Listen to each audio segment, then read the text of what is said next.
And I think we'll go ahead and get started. For the first thing we have this evening is a public safety announcement from East Boston PD. Is there anybody here from East Boston PD who would like to give the public safety announcement? You can just unmute yourself, I believe.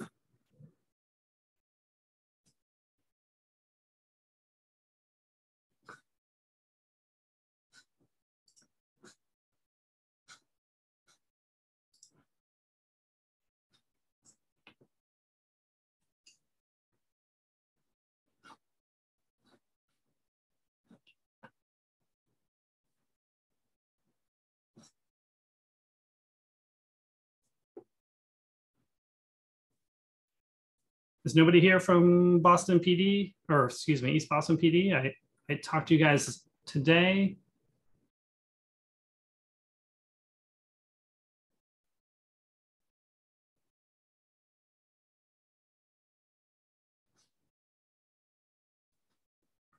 Check the chat. Nope, no one. Okay. Okay. Well, let's see. We do have a couple of presentations today, so maybe we'll try and move to those presentations first, and we can circle back to public safety announcement if nobody's here for that. We do have an update on the Suffolk Downs project. Is Dino DeFranzio here who wants to give the update on Suffolk Downs? Or someone from his office? Yeah, I don't believe Dino's here, but we have some representatives from HYM that are here. Sure, go ahead. The floor is yours. Hi there, my name is Mike Borowski with the HYM Investment Group. I'm joined here tonight by Andrew Townsend and Jess Burley, who will also be covering our presentation tonight. So we had a brief presentation to give you just to provide an update on Suffolk Downs. It's been a while since we've been in front of this group, so we know there's been some construction activity and things like that happening on the site. So we thought it'd be a good idea just to be back in front of you and give you an update as to what's been going on. So we have a presentation to share, if that's okay. Yeah, go right ahead. Okay. Are you able to share or no? I think Andrew, sorry. Andrew, are you going to be sharing? Yep. Oh, perfect. Perfect. Okay.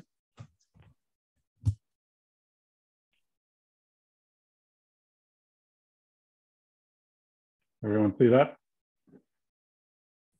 Yep, we can see it. Thank you. Great. And can everybody hear me okay? And you're loud and clear.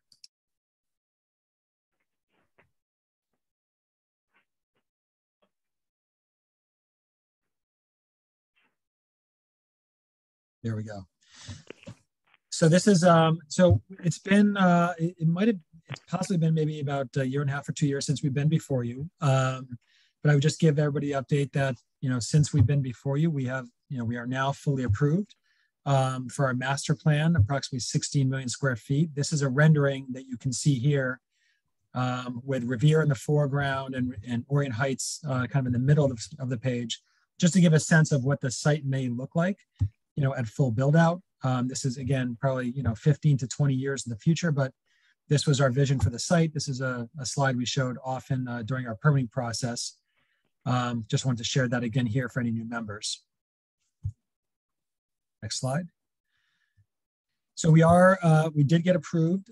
We've been approved by Revere, by the city of Boston, and by MEPA, the state agency. And so I just wanted to summarize for everybody here what was ultimately approved for this project. We have 40 acres of open space approved. You can see kind of our central open space in the middle of the page there. We have approved 5.2 million square feet of life science or commercial uses, approximately 450,000 square feet of retail, which is primarily ground floor retail, restaurants, other community amenities. We also have 3 hotels, totaling about 800 rooms, 10,000 residential units, which we'll be bringing to the site, and that will be everything from apartments, condominiums, townhouses, single-family homes also.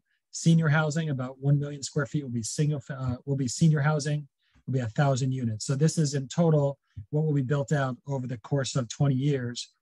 And we at HYM are building out all of the site infrastructure, all the roadways, street lighting, sidewalks, pedestrian paths, cycle tracks, etc.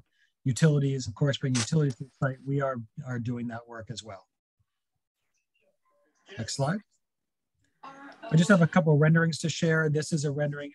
Many of these are on the Revere side as we're starting our development work near the Beachfront Station.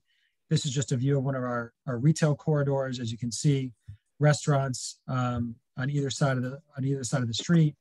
This street is one of which we plan on potentially being able to shut down and allow only pedestrians there during certain events. Also wanted to just highlight our open space system. So we are dedicating 40 acres or 25% of our acreage to open space. We're really obviously very excited about this. We think it's a great amenity for the Orient Heights neighborhood. There'll be many parks, playgrounds, so active and passive uses that are going to be part of this open space. Again, we're starting this development on the Revere side. So the first open spaces we'll be building out will be a close to an acre plaza, acre-wide or acre-sized plaza with some seating areas and performance spaces, and that will be completed in 2024. And then and also here on the foreground, another open space we'll be building out is an outdoor performance theater, which you can kind of see the edge of there, where there'll be seating around an outdoor, really, it's actually a stormwater detention basin, which will be able to collect rainwater in large storm events. Next slide. So just to give you a sense of the development in Beachfront Square, this is a rendering of our initial development phase. So this rendering is as if you're kind of hovering over the Beachfront T station, looking back, towards the site.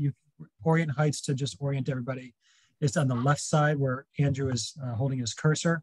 That's where Orient Heights is. So this is all the way really on the other side of the site. And as you can see, there are 5 key buildings that are part of this development, including a small boutique office building in the corner of the site. Our first residential building called a Maya to the left, and Andrew's hovering his cursor over that. Our second residential building would be Portico in the middle of the page there. That has about 450 units. And we'll also be bringing a hotel in our initial phase, which is on the corner of a new street that we're building into the site. And then on the left side of the page, first life science building, which will also be starting construction this year. And we're really excited about that, to bring life science uses. And finally, we have an additional residential building where Andrew's holding his cursor right there. So this, in total, this is about 1.7 million square feet. And this is going to be built out over the course of approximately 3 years. And, we're building out all the roadways, plazas, as we said, and also doing some roadway work offsite as well. Next slide. This is just a view this is that entry plaza, which I mentioned. It's roughly an acre. There's some seating, as you can see, on the stairs on the building on the side. And we'll have room for performance in that grassy area in the middle. This is, of course, open to everybody. It's a park and a plaza with retail around it, outdoor seating, really to welcome the community.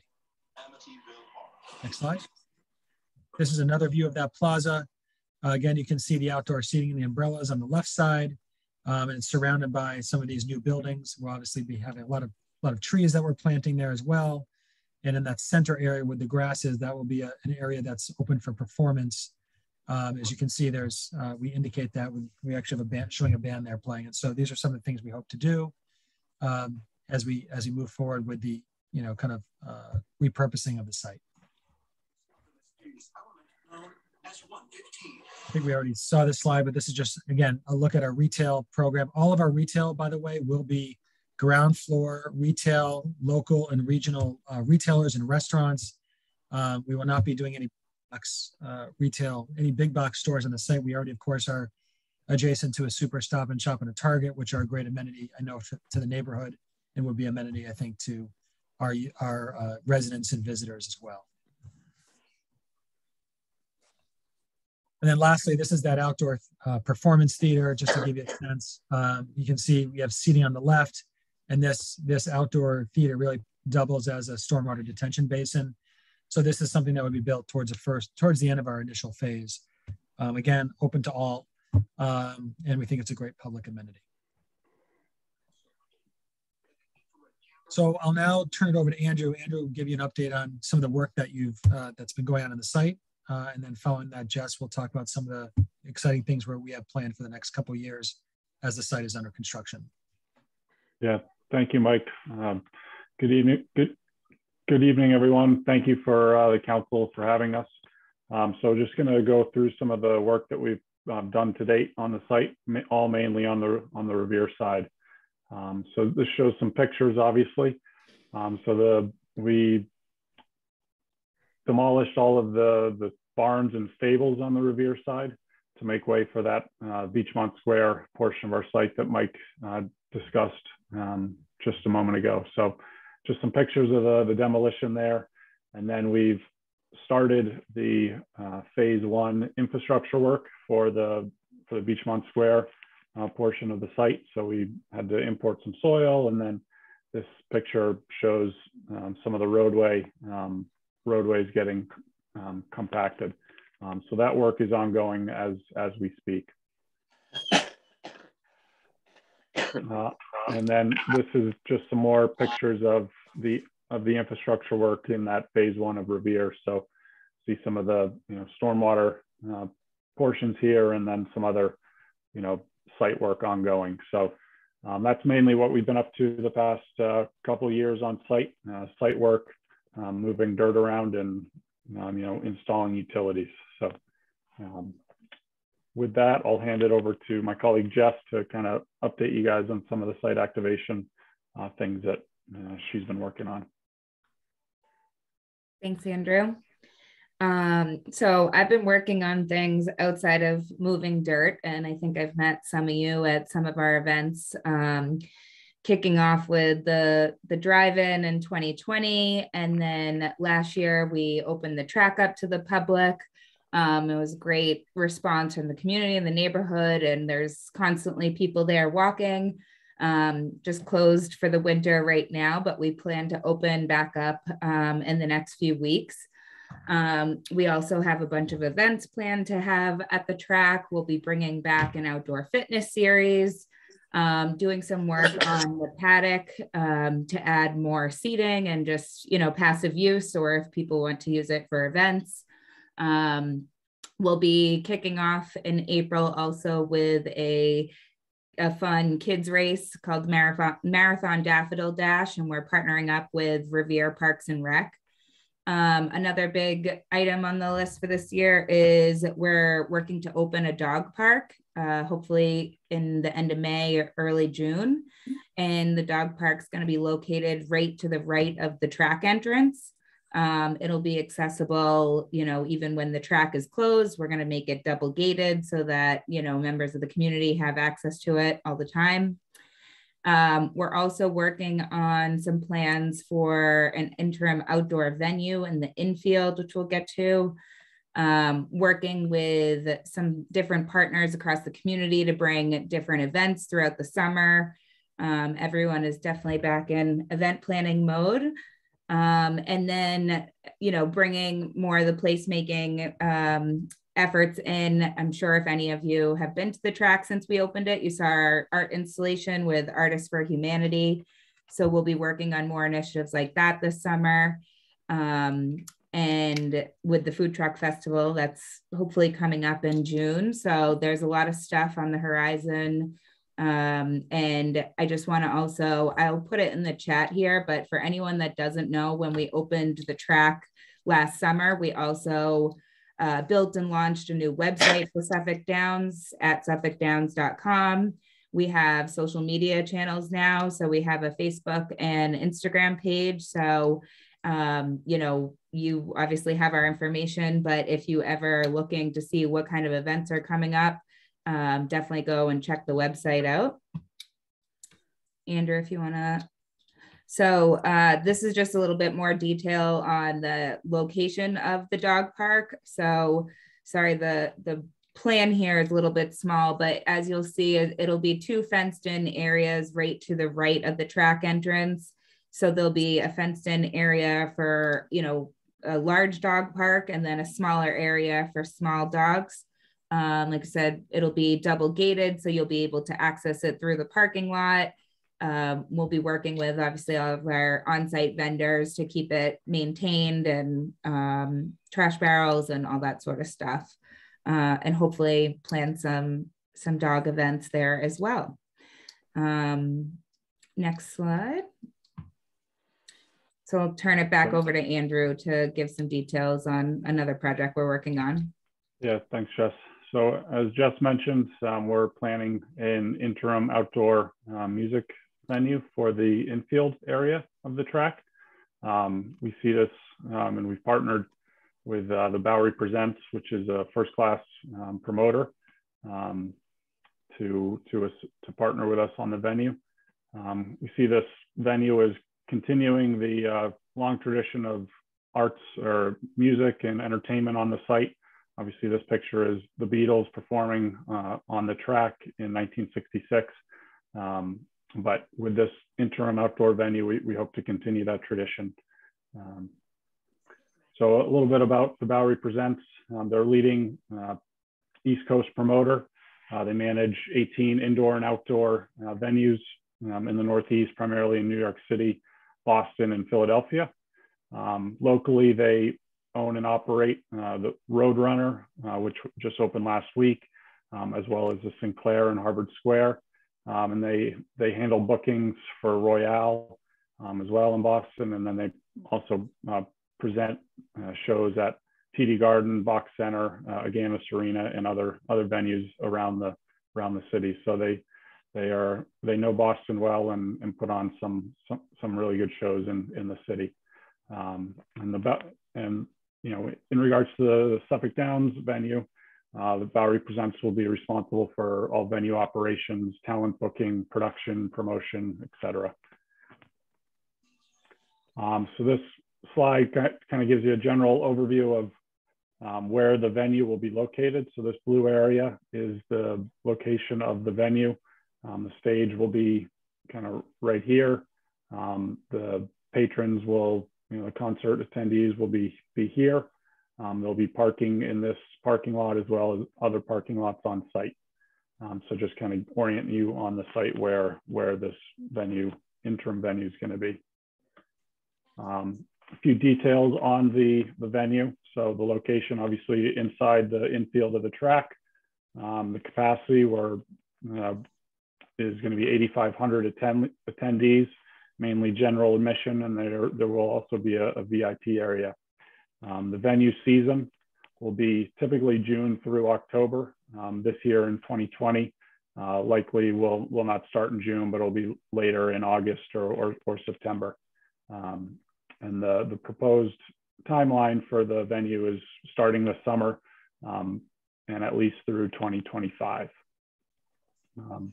Right now, we're thinking about hoping to do 8 shows for this year in 2022, and then in subsequent years doing 20 plus shows or so in 2023 and beyond.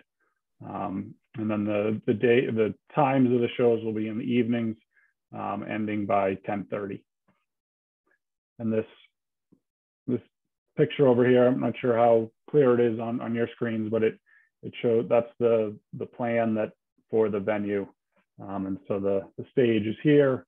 There's a driveway into the stage for the trucks to pull in and bring the equipment. This is a perimeter roadway for emergency access and concessions, etc. And these areas along the perimeter here are concessions. And then these are the bathroom areas.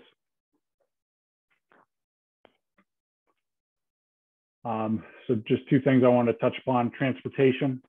So people attending the concerts or the events will, you know, take a couple different forms of transport to the site.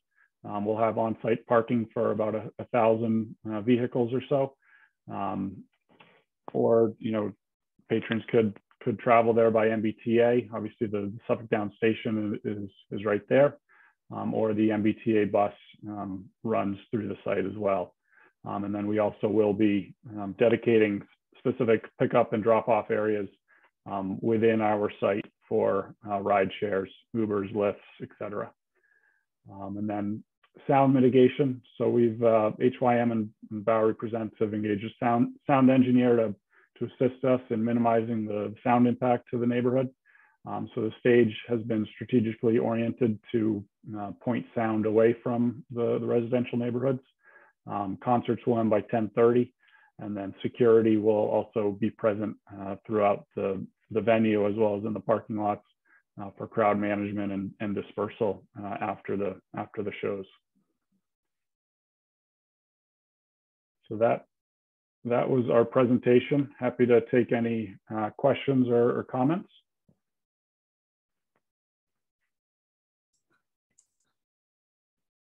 I see just one comment so far in the chat. If anybody wants to add any additional questions or comments, a question from Gail, where are you at with plans moving away from the resource area? Yep, appreciate the question. So we did get approval from the Boston Conservation Commission for our plan. We revised our plan with the Conservation Commission, and the plan that was approved was fully all of the venue layout, all of the venue installations will be outside of the area of environmental concern. So that is where we stand with that.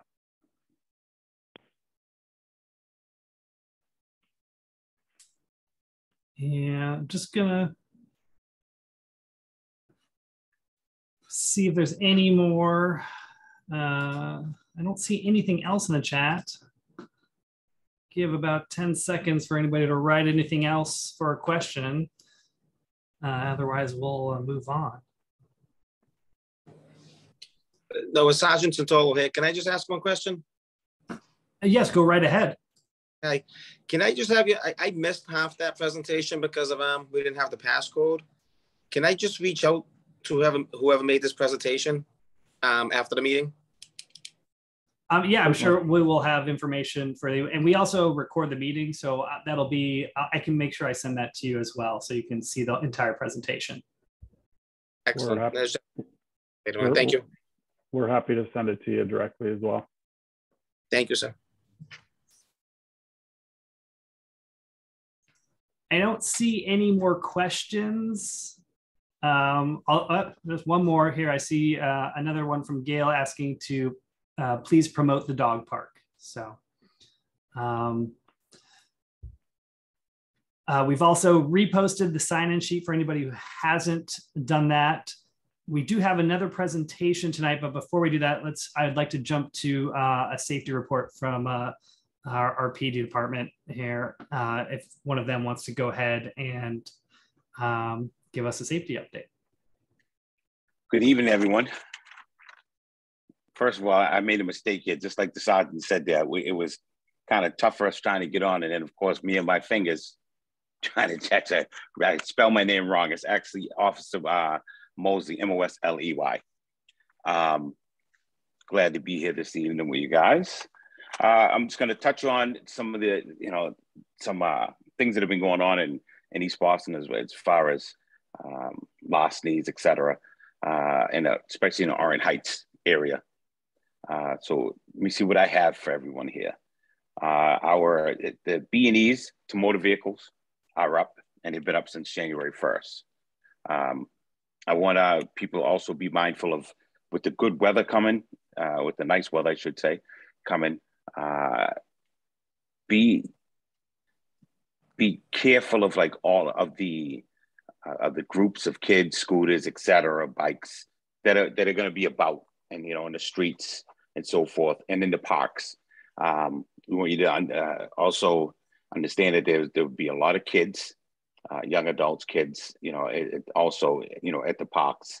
And we do understand that, the scooters and all that stuff have been a problem for the past couple of years. And we hope that it doesn't become too problematic. But if it does become an issue in your area, please just let us know. we see it was a couple of commercial breaks, mostly happening during the overnight hours. Another thing, the catalytic converter thefts are still up, but they're not only up in East Boston, they're up throughout the city, and they're targeting pretty much the larger type passenger vehicles. Seems to be the target there. Phone scams, once again, still an ongoing problem.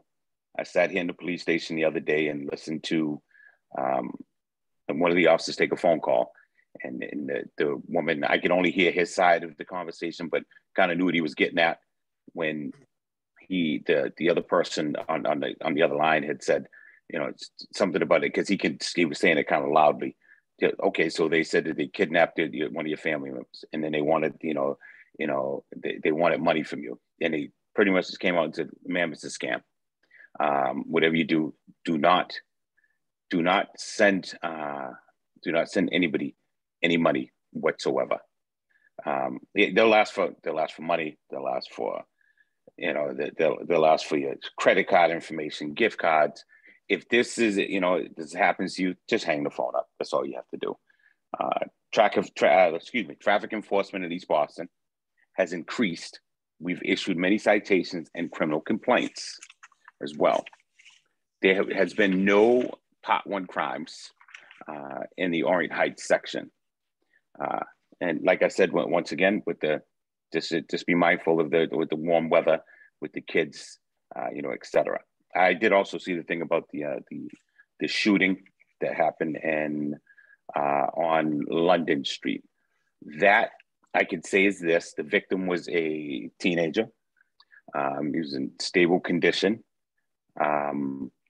It's the detectives, believe it or not, through some good detective work and good video footage, worked very quickly, and they kind of know who the suspect is, but they kind of have to have somebody confirm it for them before they can just move forward and just say, "Yeah, okay, let's grab this guy, that this is him." But they are very close to arresting the suspect from that shooting.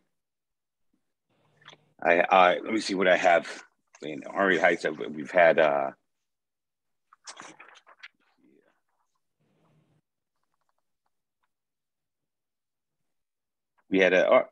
just a sick assist that was on March 6th, and it was a request for police and up on Saratoga Street, and EMS and fire responded, and the individual was taken to the hospital. Then we also had a fire. There was a fire, a report of a fire, and that was at 746 Bennington Street. But it was supposed to be a possible fire in an ashtray on the second floor porch. Fire responded, as well as police officers. And I guess there was an issue with the parties there as well, in which the police had to separate them. And the last thing I have is, we have the 856 Bennington Street in Trident at the credit union there. They had somebody had vandalized Rockland Trust. Somebody had vandalized their store. They vandalized the glass. And I believe that happened, they said, stated in between 5:20 a.m. and 8:15 a.m. And this all happened while they were closed. The manager stated that the surveillance cameras, but they can only be accessed remotely. So I guess they were working, but they can only be accessed probably by someone else. That is all I have. And if anybody has any questions, I would be more than welcome to answer them. I think there is at least one question here. Sure. Gail is asking for an update on the shooting near Low Presti. That's London Street. Okay. Yeah. So that right there, it's still in the works. Good, like I said, good detective work. They're very close to solving it. Like I said, they have good video footage, good detective work. Now the thing is, we just need for somebody to say, this is who it is. We know who it is, but this has to come from someone else. We can't just make our, go based on our own hunches and just say, oh, we know he was there. So it has to come from somebody else, like a good ID. Got it. And then I think Joanne has her hand raised. Do you have a question, Joanne? I can. Hello? Yep, we can hear you, Joanne. I guess you can. Oh, great. Thank you. Well, I have a comment about the scooters. I was almost hit by one in a crosswalk on Ashley and Breed Street just last week. So Officer Mosley, your comment about the scooters is absolutely correct. With the nicer weather coming and whatnot, I'm very concerned about it because pre-pandemic, well, 2020-ish, taking walks in Noyes Park, spring, summer, there are scooters all over the place with kids on training wheels and tricycles. It's not safe. And to call 911 and report this is, that's the only means we have to report it. And the 2 times I've done that, no one has come to the scene. Now, granted, these scooters go here, there, all over the place. They go up Boardman Street the wrong way. Someone is going to get hurt. So you know that these scooters are prevalent in East Boston. We're speaking specifically about Orion Heights. Why not post an officer in the schoolyard at St. Lazarus Church? You can hear the noise of a scooter if you're parked there. And I'm not saying you have to be there 24/7, but they're usually in the afternoons after school, up until 5, 6 o'clock, whatever. I mean, I'm not proposing a huge sting operation, but it needs to be stopped. Curtis, I was almost hit. I was almost hit in a crosswalk because this scooter went around a van that was stopped for me to cross the street. So anyway, that's my comment. Curtis, I can take this. Hi, Joanne, Sergeant Solo. I just want to let everyone know this was a major problem last summer, and Captain McCormick personally came in on midnights because they were meeting at the storage post on McClellan Highway. Mm-hmm. He himself, with about units from all around the city, attempted to stop this. What happens is they go to court and nothing happens. They take off on us. Where it becomes very dangerous is if we start chasing these young kids around on school and they hit a bus and they hit another kid on the sidewalk. We can most certainly be there when they're gathering. But when I tell you, we were there and they take off on us. And I know nobody wants to hear in the morning that Boston police was chasing the kid on a scooter, chased him out to McClellan, and he got hit by a car going 60 miles an hour. It is a double-edged sword with this. We have done our best, and I didn't know about the parking lot, church parking lot gathering, but this is why we come to these meetings. Call me personally. Let me know where they're gathering, and we can probably talk to them then. But we absolutely will not chase anybody, and they do take off on us. Right? 9 out of 10 are taking off on us, knowing we can't chase them, knowing it's not in the best interest of the community to chase them. No, I'm not going to chase them. Trust me. But I'm going to ask them to stop. And if they don't stop, I'm going to call 911. And I expect 911 to show up readily because someone is going to be hurt. I have seen them in Noyes Park on the, around the baseball field, darting in and out between young children on their training wheels with their mother or father. It is not right. It needs to be stopped. It's been going on, like I said, since 2020. No, I agree with you. And here we fast forward to 2022, and I almost got hit by one because he was going around a van and I was in the crosswalk. He didn't give a shit. No, I agree. And someone's going to get hurt.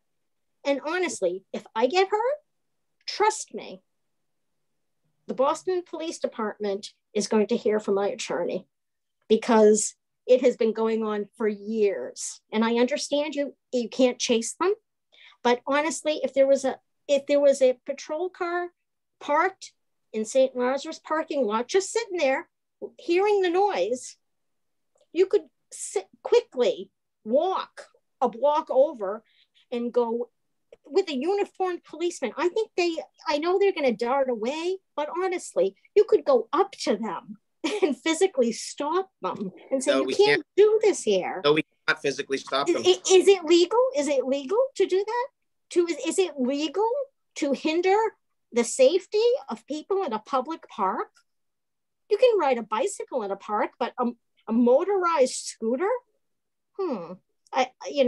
It's not a hoverboard we're talking about. This thing could hit somebody. It could hurt somebody. No one's arguing that it's not illegal. The problem is enforcement. Is okay, really. Then I'm not going to call again. But I'm telling you, if I'm hurt. No, I want you to call. I want you to call me. If you call 911 and no one responds, I want you to call me so I can make that unit respond. But I don't know if that's the actual case. But you need to follow up with me. Follow up with my office. All right. What's your number? 617 343 4752. Okay. 617-843-4752. 343. 343. Oh, 343, not 843. Yeah. Okay. Yep. Thank you so much, officer. I appreciate it. Thanks for your time.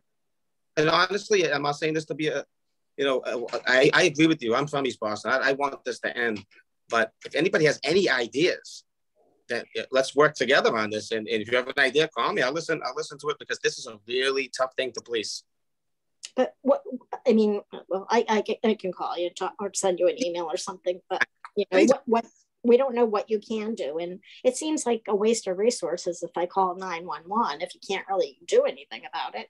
But no, we can, and they'll leave that area, but they'll just go somewhere else. And like you said, they take off on us. Curtis can tell you it's 9 out of 10 times they're gone. And the one person, 2 kids, we do talk, and then we talk to them, and it's one ear and out the other. But yeah, I know. I've done this for you. I just want you to know this isn't something we brush aside. It is something that the captain on down has been working on, and it has to be the right way to handle this. And it is tough. But let's work together as a community, and we'll work with you. Okay, great. Thank you. I appreciate that. Okay. Thank you very much. I know it's a complicated and difficult issue, so I appreciate you giving us some help with that. I don't know if I see anything. There's a couple comments here, just to go through quickly about what about making entrances to parks hard to enter with those types of bikes, from Gail. And then also someone asking for an email. Maybe we can email you, because I saw them at Noyes last summer doing wheelies in the playground, and they did not call 911. So. Yeah, listen, sometimes 911 is that will get put on the back burner. Depends on the night. If there's a lot, call my office. I can send somebody downstairs. I can send somebody from my office. There seems to be a lack of communication that where I come to these meetings and tell everyone to email me, call my office. I can help you. I can help you get the enforcement stronger in that area. And my phone never rings. I never get an email. I don't get, I would love to go assist you. Everyone, I'm an East Boston kid, but it's tough when no one's reporting it, no one's calling my office, but then they want to come on and tell us what we're doing wrong. I'm like, I don't know about this. I'd go out myself if I have to. Oh, well, we will make sure everybody has your phone number and email, so be careful what you wish for. But this is what I do. This is what Curtis and I and Tommy and I do. We want those phone calls. I had no idea. My aunt lives on Ashley Street. I had no idea they were posting up there until just now. Again, we're thankful for your help. And I don't see any more comments, so I think we should go ahead and move on to our next presentation from Doug Johnson with MassDOT and the Route 1A project. And Doug, are you here? Yep, can you hear me okay? Yeah, we can hear you perfectly. All right, 1 sec, sorry. Just figuring out my settings.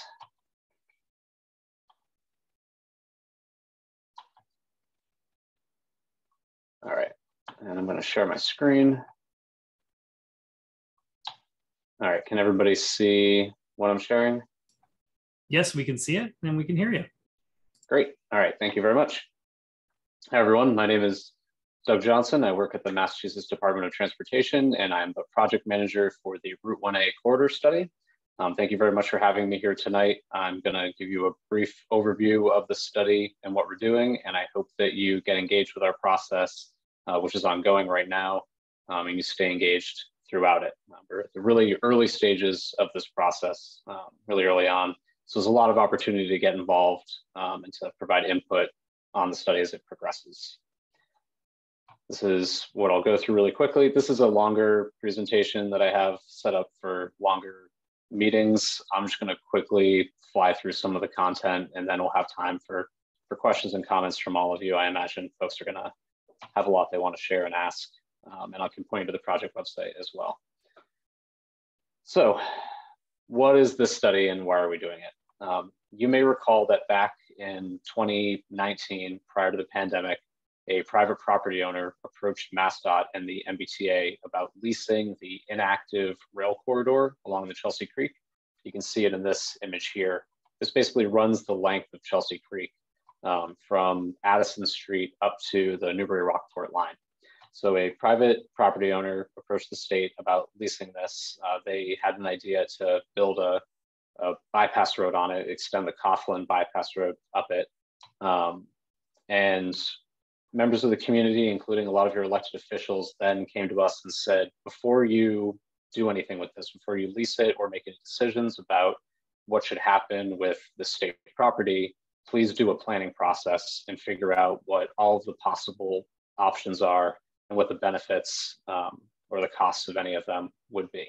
So this is that study. We're here to figure out sort of what all the options are for uses of the rail corridor. There's been a lot of different ideas that have been proposed for it, ranging from that bypass road to a neighborhood greenway, to flood resilience efforts the city of Boston has recommended. So there are all these ideas out there of what to do with this corridor, and we're here to figure out sort of what those options are, what the benefits would be, and what it would take to actually do any of them, and what's actually implementable in this space. Of course, any transportation uses of that rail corridor would potentially have an impact on Route 1A itself. So in addition to looking at the rail corridor along the creek, we're also looking at some of the existing issues on Route 1A and how any transportation uses of the rail corridor would impact 1A and how they would interface with one another. You can see our study area here on this map. The rail parcels that are along the creek are highlighted in green, and then the stretch of Route 1A that we're looking at is highlighted in yellow. I'm just going to go back one slide really quick to say that, you know, the purpose of the study, in addition to looking at the rail corridor and what can be done with it, is to identify opportunities to improve walking, biking, transit, address the safety issues that we know exist on certain portions of Route 1A, figure out how to better accommodate freight traffic that's using Route 1A and some of the adjacent roadways, and then also mitigate potential impacts of climate change in the future. And I'll say more about some of those points later on. So this is our local study area, but we also know that Route 1A is a regional roadway. It carries a lot of traffic from the North Shore and points north of Boston. That's coming to Boston to get onto I-90 or go through the Callahan or Summit tunnels to go points south and west. So in addition to our local study area, we are also looking sort of at the broader region in terms of traffic and travel flows to understand where people are coming from who are using Route 1A, where they're going to, and how any ideas that we come up with for 1A or for the rail corridor would impact those travel patterns. So we're also looking at things like transit travel and future development like Suffolk Downs. We have all the traffic projections from the Suffolk Downs development, and we're incorporating that into our traffic analysis. So we're looking at the existing conditions, the way things are right now out on Route 1A and along the creek, and we're looking at what it's likely going to look like in the future once a lot of those developments that are underway are complete, and we're developing alternatives based on what we think the future is going to look like and how we may need to respond to it. These are just some images of that rail corridor and some information about it. You can find all of the content from this presentation on our project website, and I'll drop a link to that in the chat for everyone at the end of the presentation. This is our schedule. As I said, we are still in the early phases of this study. We started last fall. We have done an existing conditions analysis, and we are wrapping up our analysis of future conditions, including traffic conditions in the future going out to 2040, environmental conditions out to 2040 and beyond in terms of things like sea level rise that we need to be concerned about, stuff like that. We are actually going to be presenting the findings of the future conditions analysis at our next public meeting, which is Monday, April 11th. I'll post a link to the event for that in the chat as well. It's going to be over Zoom, just like this meeting. I encourage you to attend. We'd love to get your input at that meeting. In addition to talking about future conditions along Route 1A and in this area, we're also going to be talking about all of the ideas that have been proposed for the rail corridors and get ideas from folks at that meeting about what else could be done in the rail corridor and what could potentially be done along the parts of Route 1A where it intersects. We're going to be developing a list of alternatives that we'll then analyze over the course of the summer. We'll have another public meeting sort of towards the end of the summer where we present that analysis. And then in the fall, we'll talk about the findings of that and potential recommendations for what can be done in the rail corridor or any potential improvements to Route 1A. We are also coordinating with the other efforts that are ongoing in the study area and looking at all the work that's been recently completed. There's been so much planning work happening in East Boston lately. I'm sure, as you all know, the city of Boston's actively working on Plan East Boston, which is looking at all of EC, but recently has been looking at Day Square, which is really relevant to this study. There's also the Climate Ready Boston initiative. We've been working with them. There was Vision Chelsea Creek. Revere had a master plan. As you saw, our study area extends up into Revere, so we're coordinating with the city of Revere as well.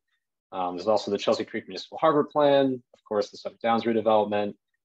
There's been some other work by Mass District offices in our study area. And as folks may know, right now, the Office of Coastal Zone Management is reviewing the designated port area around the Chelsea Creek. So we are talking to them about what the potential implications would be for our study area if the designated port area boundary was to change. And we should know in the next few months what the results of that process will be. Just want to say a quick note about Plan East Boston. It has created a few recommendations for Day Square, which is the southern extent of our study area. We are talking to the team at the BPDA that's working on this to sort of understand their recommendations and any impacts that it would have on the stretch of Route 1A that we're looking at. So any alternatives that we develop for the rail corridor or any recommendations we may make for the adjacent stretch of Route 1A will consider the recommendations that the city's come up with for Day Square. I also mentioned Climate Ready Boston earlier. This is an ongoing process in the city of Boston that's looking at the potential future of flooding in neighborhoods around Boston. They recently took a look at East Boston and they found that along the Chelsea Creek, there are a couple locations that are low-lying that may be susceptible to flooding from sea level rise and storm surge in the future. So you can find out more information about that process on the city's website. These are just screenshots from one of the recent presentations, which show at the sort of the southern extent of our study area here along this part of 1A. As you know, there's part of 1A that's pretty low lying. A lot of it is somewhat high up, but this stretch is low lying. It's kind of level with the water's edge. In the future, that may become a location where that is susceptible to inundation from flooding from Chelsea Creek. So that's something that we're considering in our process and figuring out sort of how that could be mitigated sort of in combination with any of the potential transportation uses of the rail corridor or how those recommendations would interface with anything that we may want to do on Route 1A. We have a pretty robust public and stakeholder involvement process for this study. We've convened a stakeholder working group made up of stakeholders from the neighborhood, including community-based organizations, service-based organizations. I'll show you a list of them in a second. I'm sure many folks on this call have been to some of those meetings. They're open to the public. They are recorded, and the recordings and the presentations are posted on our project website, just like any public meeting that we do. We're also doing things like attending neighborhood briefings like this one to tell folks about the process and get them engaged. We've also already done a site visit to the rail corridor with our stakeholder working group, and would likely do more of those in the future. And we'll be briefing and have been briefing elected officials and municipalities on this process to get their feedback as well. That's the address for the project website at the bottom. If you just Google MassDOT Route 1A corridor study, it's the first thing that will come up. I encourage you to go to the project website. There is a place on the project website where you can sign up for email updates, and you'll get updates and notices about the project and public meetings that we're holding. We're going to be sending a email out tomorrow to our list announcing the public meeting on April 11th. So if you sign up tonight, you'll get that email tomorrow. The working group that we've convened is really meant to be sort of a sounding board for the study. We meet with that group prior to any public meetings to show that group the presentation that we plan to show, get feedback from folks, and try to incorporate that into the work we're doing before we go to the broader public. So it's a place where we can get really, detailed input information from neighborhood leaders, folks in the community, and help guide the process as we go along. Here's a list of folks who are involved. Obviously, Orient Heights Neighborhood Council is a member of our working group. Tony Noble has been representing you on that. We have Harborview Neighborhood Association, other community-based organizations in Eastie. And of course, we have every elected official whose jurisdiction overlaps with our study area, including the state reps and the city councilors from Revere, as I mentioned, that also overlaps with our study area. I'll talk a little bit about goals and objectives. This is something that we're still finalizing. We have an online feedback form, actually. I'll share a link to it in the chat at the end of this presentation. We're asking for input on our goals and objectives before we finalize them. Basically, the framework for the study is as such. We write goals. These are high-level statements of what we want to achieve. Then we write objectives, which are more specific, measurable outcomes. And then we create evaluation criteria that helps us determine if we've met any of our goals and objectives. So the goals are all high-level statements, including these on this slide. They relate to things like safety, connectivity, sustainability, inequity. These are the goals that we've drafted for the study. And essentially, for any alternatives that we come up with for the rail corridor, we want to look at how well those alternatives achieve any of these things. So we'll say, do any of these ideas actually improve safety for people using all modes of transportation? And to what extent do they do that? To what extent do they enhance connectivity, help balance the local and regional transportation needs using the 1A corridor? How well do they either improve or hinder air quality and access to public and natural resources? Things like that. And then to what extent do they enhance equity? We know there's a lot of environmental justice communities in East Boston that have been impacted by transportation and industry and other land uses throughout history. So we want to know to what extent will any of the alternatives that we assess either enhance the benefits of the area for environmental justice communities or burden those communities. So within each one of these goals, we have really specific objectives that we've laid out. There's 5 or 6 under each one of these. I won't read them all aloud in the interest of time. As I mentioned, all this information is on our project website. You can go watch recordings of all of our meetings and go look at the presentations from those meetings as well. This information was presented at the last public meeting that we had, which was in December. So I encourage you to go check it out there. But under safety, we're talking about things like reducing the number of crashes on Route 1A, addressing safety deficiencies at high crash locations, reducing speeding in certain locations, addressing conflict points at intersections, addressing sightline obstructions, all of those things. So these are really measurable objectives where we can actually say through our analysis, a certain design of an intersection will or is projected to reduce the number of crashes, things like that. Or we can say on certain parts of the corridor where we know speeding is a problem, like we know what measures are effective in reducing speeding.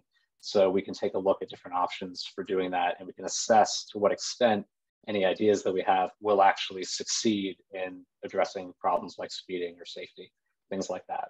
So we have these objectives under every one of these goals. As I mentioned, just to go through a few more of them, things like closing gaps in the regional bicycle network is obviously something that we are interested in looking at, making transit service more reliable and accessible along the corridor.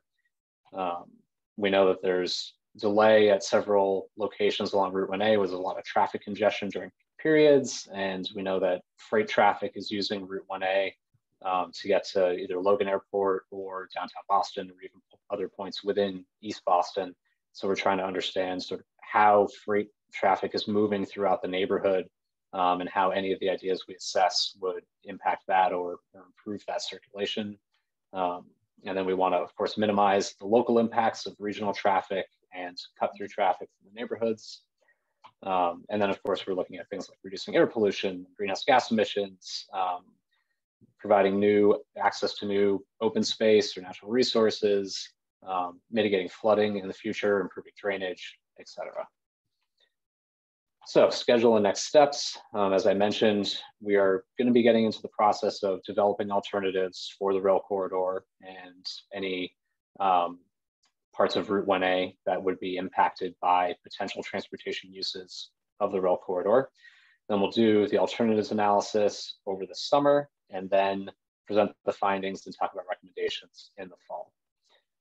We have a public meeting coming up April 11th that I mentioned. We anticipate having another public meeting at the end of the summer and then one in the fall, so at least 2 more after this one on Monday, April 11th. We're right now just finalizing the existing conditions and future conditions analysis. As I mentioned, that does incorporate the traffic projections from the Suffolk Downs development. We are also looking at the mitigation package for Route 1A and understanding sort of what the future of 1A is going to look like in that context and how anything we do will relate to that. And then, of course, there's Climate Ready Boston, Place Boston that we're working with to understand how their recommendations will impact our process. And then we'll be developing alternatives over the next month or so, and then analyzing them, as I mentioned. So that's the end of my presentation. I'm happy to take any questions or comments that you have. I can jump around in the presentation if you want, but first, let me drop some links in the chat so you have access to the project website, the event page for the public meeting, and you have a link to the online feedback form that we have currently available. Thank you for that, Doug. There's a kind of a lengthy comment in the chat. I don't know, is it easier, you want to read it and respond to it, or would you like, I can read it out? I don't know what's easier for you. If you don't mind reading it out loud, just so that everyone— Sure, happy to do that. This is from Gail. How does the advent of an additional 1,200 trucks a day on the Marty Coughlin Bypass Road crossing the Mary Ellen Welch Greenway not impact our EJ community? We are sacrificing the Greenway to expedite a private company's truck accessibility to the airport, gravely polluting surface level pedestrians. And then it continues, all of the planning for Day Square is still under considerable discussion. Will you discuss the Silver Line plans for Day Square? Also, you need to add Airport Impact Relief Inc. as a stakeholder if that has not been done already. Okay, thank you. I'll try to address your points, Gail, one by one. In terms of trucks on the Coughlin Bypass Road, we haven't made any decisions or actually done the traffic analysis yet to understand sort of what the impacts of that would be. So you're asking you said, how would it not impact our EJ community? The point of this process is to understand exactly what that impact would be. We are going to do the traffic analysis and the air quality analysis of any ideas that have been brought forth, including the idea to have a bypass road on the rail corridor. We're going to do that analysis to figure out exactly what the impact or burden would be. That's really the point of this process, is to figure that out, as that work has not been done by others yet. So that's something that we are working on understanding. We don't have any findings yet, as we have not done that analysis, but that's what we'll be doing over this summer. You asked if I'll discuss the Silverline plans for Day Square. Yes, I can tell you what the City of Boston has proposed for this. And as you mentioned, this is not finalized yet. It's something that they have proposed. The City of Boston has an idea to use the part, basically half of where the bypass road intersects Frankfurt Street. They are proposing having a busway that punches through to Day Square to bring, instead of having the Silver Line, the SL3, as folks know, it comes out of Frankfurt, then it goes up the bypass road and then across the Chelsea Street Bridge into Chelsea. The City of Boston is proposing having it come into Day Square instead, by way of sort of this punch through here by 355 Bennington. It would come into Day Square, have a stop in Day Square, and then go up Chelsea Street to the Chelsea Street Bridge.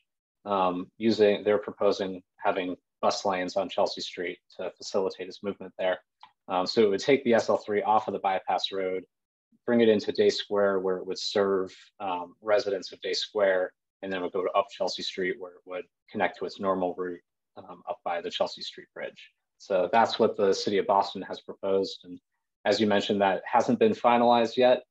There is an active process underway that I also happen to be managing, coincidentally, called the Silver Line Extension Alternatives Analysis. We're looking at the feasibility of extending the SL3 from Chelsea into Everett and potentially beyond. So that's something that we're coordinating with the city on, to understand sort of how these recommendations that they may make would impact SL3 service, things like runtime, ridership, stuff like that. So that's something that we are coordinating with them on and want to understand in that process. And then we have not added airport impact relief to our stakeholder working group, but I will take that back to my leadership as a suggestion, and I will be in touch with you, Gail, in the near future. I think I addressed all of Gail's questions. Yeah, and I think there's one more here from Gail. It says the purpose of the Coughlin bypass road was to circumvent all the traffic in the square. Yep, and it essentially does that for the SL3, right? The SL3 avoids all the Day Square traffic by using the bypass road.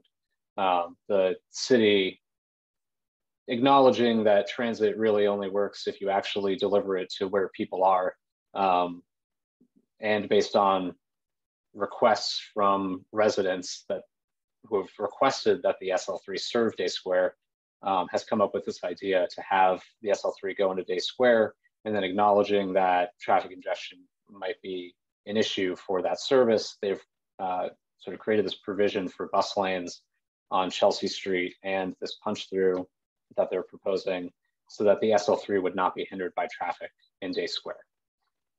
But you're right now, by using the bypass road, it does bypass all of the traffic in Day Square.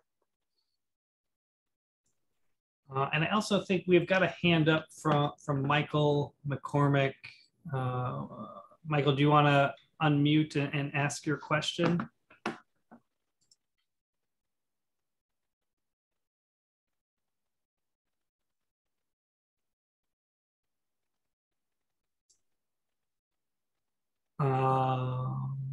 Or if not, you can put it in the chat and we can ask it, Michael. Oh, I got it. Here we go. How you doing? Sorry. All right.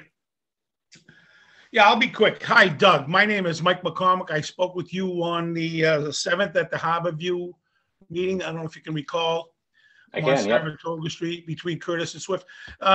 It took me about a week to send you an email, but I did. I was just curious if you got it and if I was going to hear back from you. That's about it. You know? Yes, thank you. I did see that. I apologize. I've actually been on vacation for the last 2 days. I literally landed at the airport at 6 p.m. and rushed home to jump on this Zoom call to get this presentation. Vacation's first. That's quite all right. All right. But now, yep, I will. I don't want to be left out of the discussion over here. That's all. Of course, yeah. No, absolutely not. I will respond to your email hopefully tomorrow. Well, take your time as long as I know that you got it. And like you said, we're still in the early stages of all this, right? So we got time. Exactly. All right. Thank you, Doug. Great. Thank you. Thank you.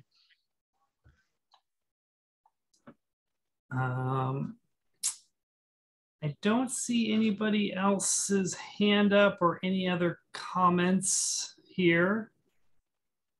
So I think we'll move. Great. One last thing. Are you still going? Yeah, go ahead. I put 3 links in the chat. The first one is to the project website. I hope folks go to that, sign up for emails, updates about the project. The second link is to the actual event page for the public meeting on April 11th. It's a Zoom meeting. You do need to register for it, but you can do that, when the meeting starts if you want to, or in advance. And then the third link is to the online feedback form that we have, where we're asking for feedback on our goals and objectives so that we can finalize them. And we plan to present. I'm sorry, I just realized I directed. Yeah, you sent them to everybody. I think they were just to me. Yep. Sorry, yep. That's why nobody saw them. I didn't send them to everybody. So here we go. Doing that now. But yep, the third one is to an online feedback form. We're going to finalize our goals and objectives and present them at the public meeting on the 11th. And yeah, I hope that folks have a chance to fill out that form and give us their feedback before we finalize those and move forward with the study. And that's it. Awesome. Thank you very much for the presentation. Yeah, thank you very much for having me.